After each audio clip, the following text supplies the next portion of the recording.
All right, welcome back to the process where we get real, raw, and grounded. And today's a pretty real, pretty raw conversation. We like to base everything on what's going on in our lives. So Marco had an idea of what he wanted to talk about, and I'll let him kind of intro it as far as being present, being here, being in the moment, and why that's so important right now in his life and my life as well. I would say it's important all the time, but definitely more so than ever at this stage of what I'm experiencing in this current incarnation. Uh, I like to be very careful with my words and how I express things because it's a clue as to how I see reality. So no big surprise, I'm heavily deep into my spiritual path, and that's been influenced by people like Alan Watts, Ram Dass, um, and now, of course, as of late, people like Michael Singer. If you guys are not hip to him, definitely please do get into him because it's some amazing high level stuff. So I've been dealing with a lot of personal turmoil, all of my own doing, right? Extreme ownership. Take it a step further, radical extreme ownership. We can talk about that at another time. And for some of you who have been watching the show for a while, for some of you who have been following my content, there's the one piece that I put out about the mask. A lot of this is this image that we want to uphold, right? This sense of ego. Things never appear as they seem. I have made awful choices in the past few months. Now, let me just back it up. I've made choices. If I'm going to put a judgment on them, then it's going to create something. And that's usually going to elicit some type of emotional stimuli, response, reaction, however you want to look at it. And I'm going to attach a story to it. Right. So less than ideal situation right now. And I find myself experiencing a shit ton of anxiety. I find myself experiencing a shit ton of fear. I find myself experiencing these things. Why is that? Because I'm too much in the past. I'm too much in the future and not enough in the present. So when you hear and listen and read whatever stuff that's coming in from whatever path you follow, whether it be Buddhism, whether it be Christianity, whether it be Islam, whether it be Judaism, whether it be Taoism, whether it be Hinduism, right? I'm hitting upon just the major, religions out there. There's going to be a common theme, and sometimes it's going to be hard to pick up, and that's going to be of presence, the importance of presence. If you haven't read The Power of Now by Eckhart Tolle, I highly recommend getting into that. What is the fix for this? And what I've found and what people have been saying for fucking centuries is to be here now, to be present. And one of the best ways to be present is with breath work, meditation, right? For example, think of Zen and the simple thing that they do when you sit in Zazen, you're just breathing, and whatever thoughts come and go, they just come and go. You do not attach to them. Easier said than done. This is what's basically been keeping me from blowing my brains out. It's really that fucking simple. You want to get raw, you want to get real, you want to get fucking grounded. I got some fucking issues, man. And most of you watching probably do too. And most of you watching probably have a hard time relating to a lot of things out there because you're like, maybe that's not my reality. My reality is this. My reality fucking sucks right now. Things are fucking hard. Okay. How Yeah. do we want to see it? Do we want to see it as a gift that's ever unfolding? And to be like, okay, here I am.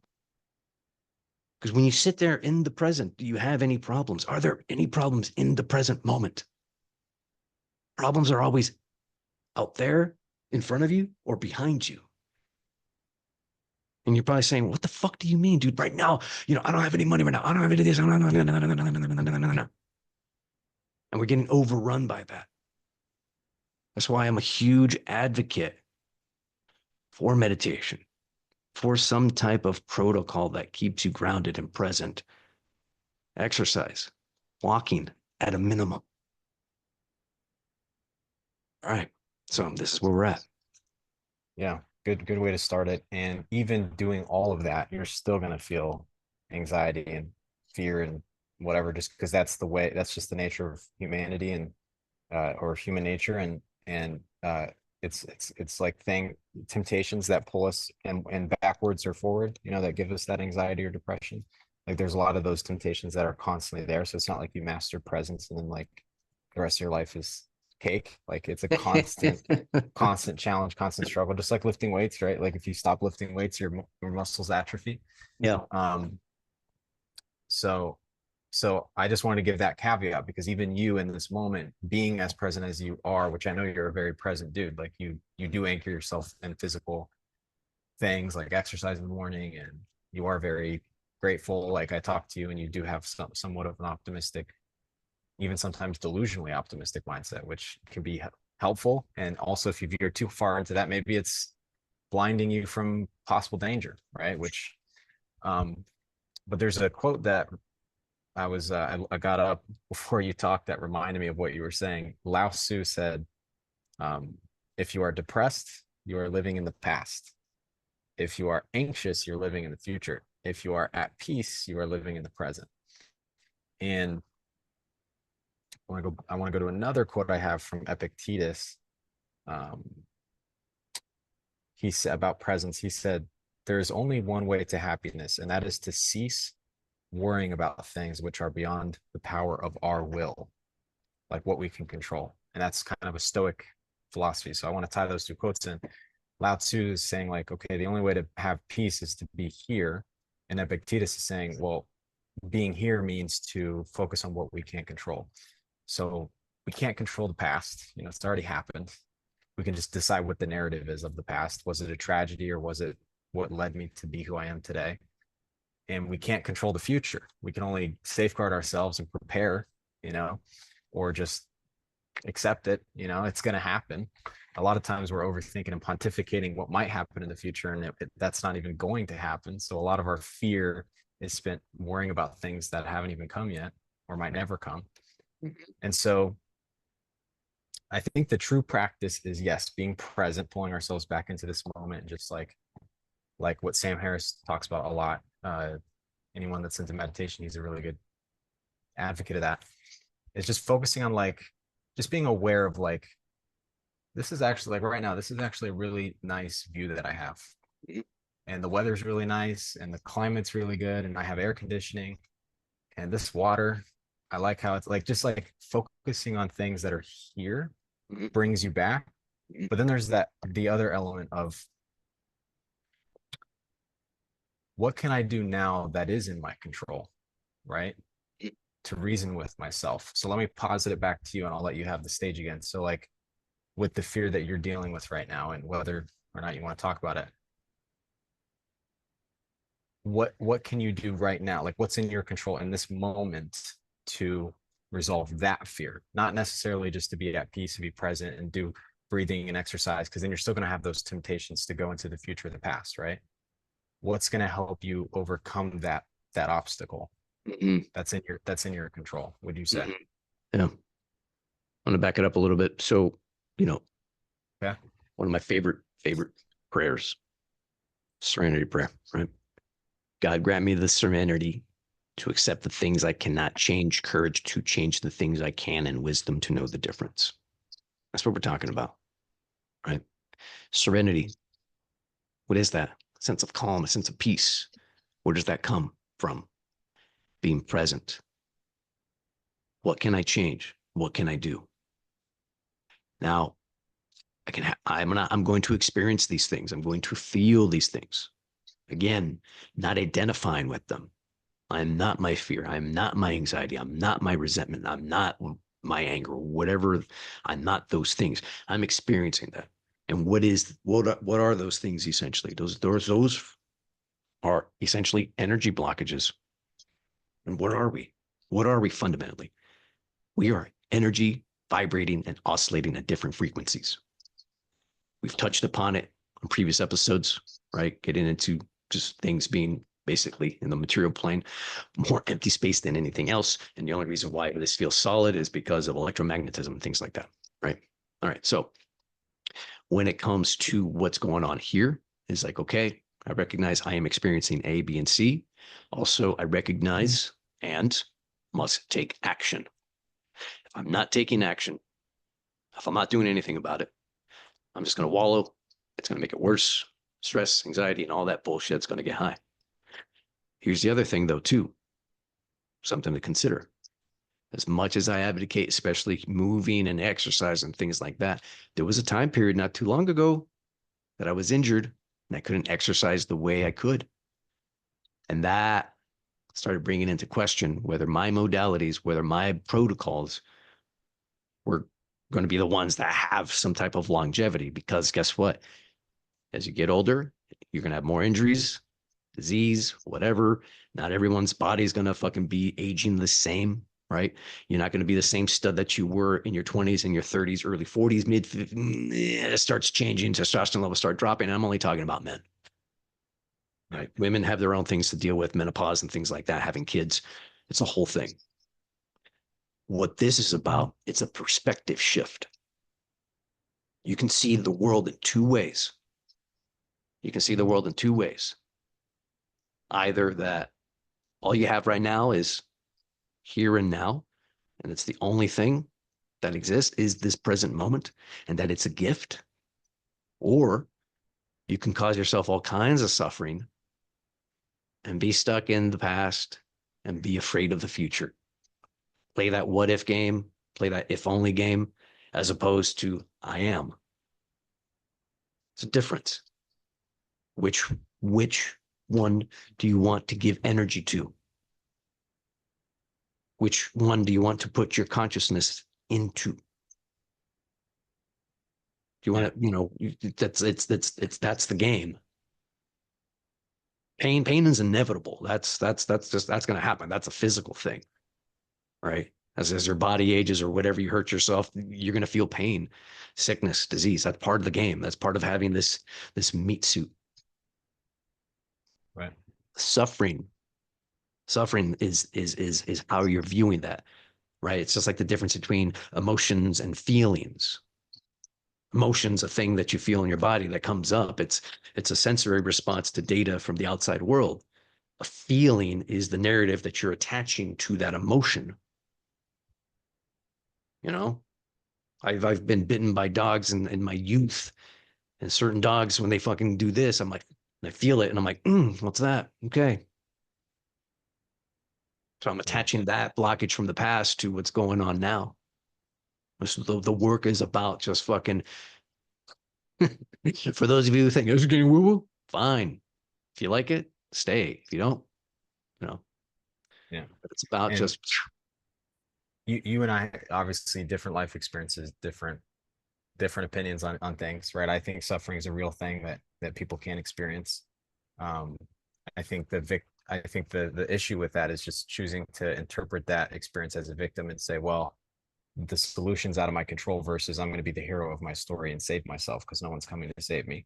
But there are genuine people that I think, like life is hard, man. Like it's hard to interpret it any other way than life is full of pain and trials and tribulations, and it's hard, right? Like, so I think there's a certain acceptance to that too. Like instead of gaslighting myself to say, oh no, everything's easy and it's just a matter of my mindset.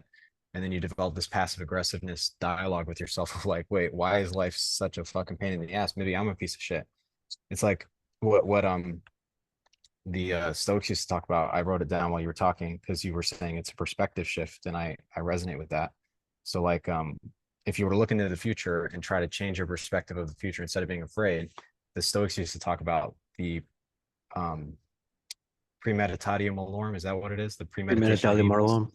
So it's like, okay, we don't have to change how we see things because changing your paradigm takes years, and it's an evolution of like constantly meditating on the right principles and reframing. It's not like an overnight, oh, now I just see the world as this, and then it just happens. Like you're fucking hardwired. Like 95% of, I don't remember the science, but of what we do is habitual, right? So Mhm. that's gonna take time, you know.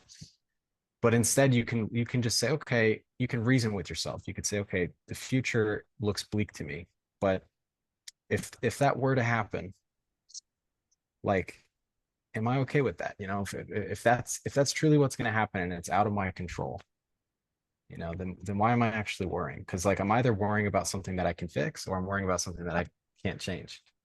It's like, then who gives a fuck? And that's the reframe that I try to constantly bring myself back to, is like, okay, I can either change this so it doesn't matter anyways, or I can't change it.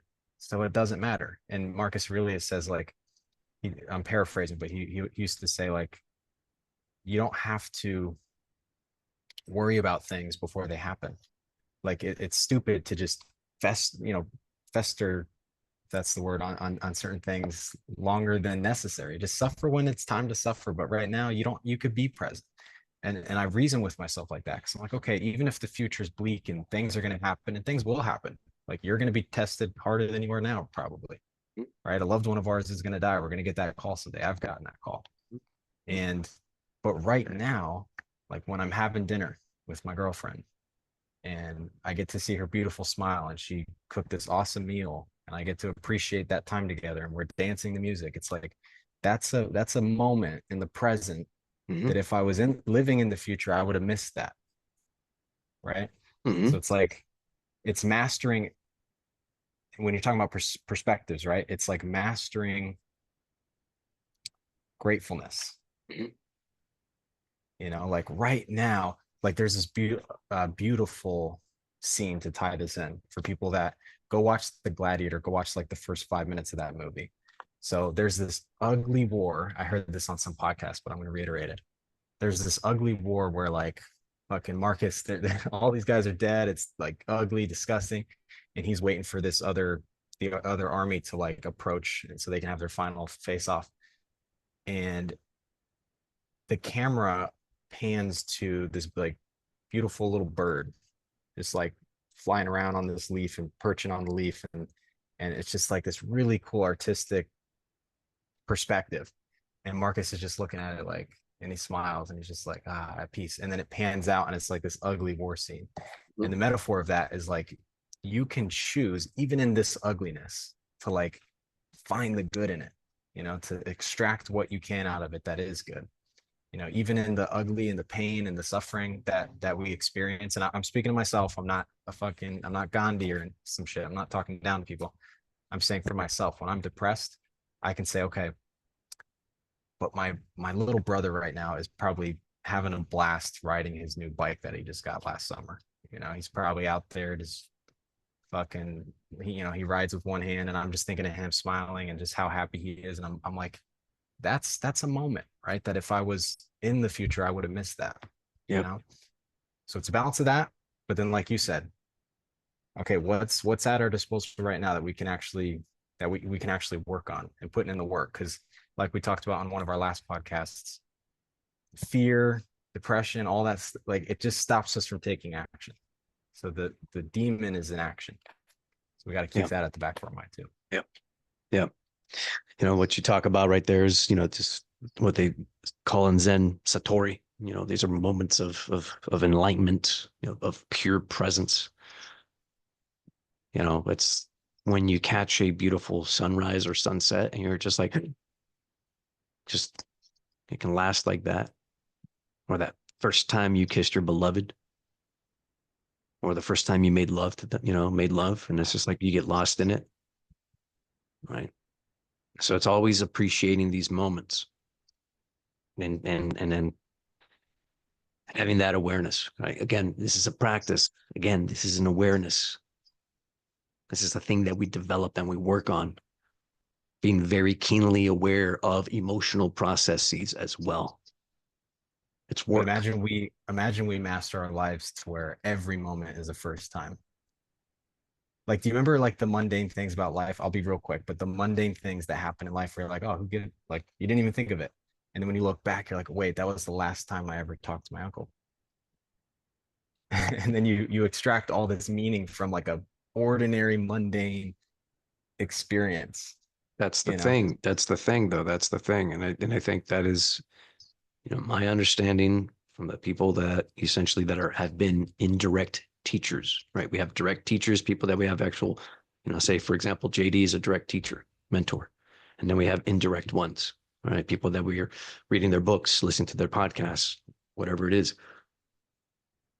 The the teachers that I've followed and been influenced, what the common thread is to cultivate that in your day to day as much as possible, right? Mundane is only a label, but each moment is special. Each single moment is special. If we really think about it and zoom out, think about every single moment that led up to this moment right here, right now. Right now, the viewer, you and me, I'm looking right into the camera. It took 13.85 billion years for you and I to have this moment right now. If you're not blown away by that, I don't know what else will blow you away. And that's the thing about this gift of life. And we're here for how long? We're here for how long in comparison to the whole fucking show? And we're part of that. And we are the universe incarnate, conscious of itself, looking back at itself, looking back at each other. Holy shit, how weird is this, man?